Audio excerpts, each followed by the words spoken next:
एक बार और मैं खुद से ही परेशान होकर फिर से तुम्हारे पास आई हूँ। एक बार और तुम्हारी आवाज़ सुनने, तुम्हारी सलाह लेने फिर से तुम्हारा दरवाज़ा खटखटा रही हूँ। पूछना है मुझे कि तुम कैसे सब जानती हो।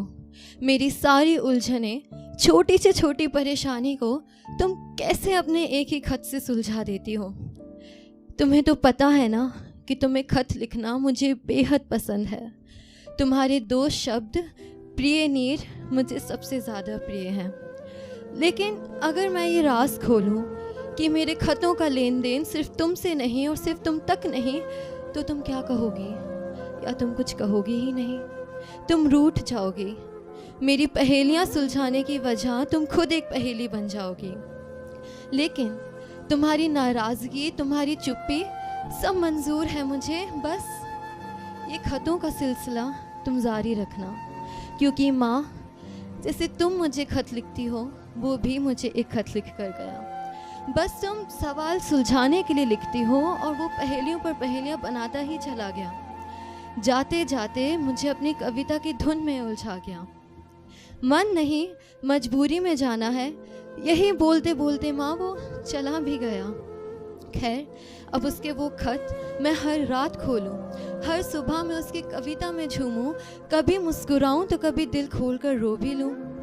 बार बार उसके खत को पढ़ मैं खुद को समझाऊं, लेकिन अगली सुबह तक फिर से सब भूल जाऊं और एक बार और उम्मीद से उसके ख्यालों में खो जाऊं कि शायद आज उसका एक खत फिर आएगा।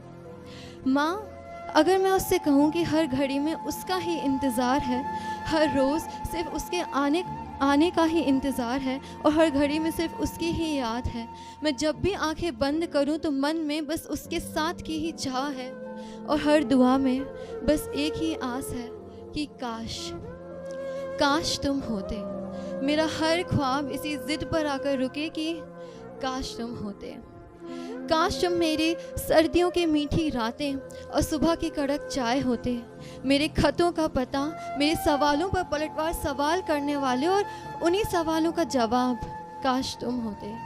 जिसे देख मैं रातें गुजारूं वो चांद, मेरे सन्नाटों को गले लगाने वाले वो हाथ काश तुम होते।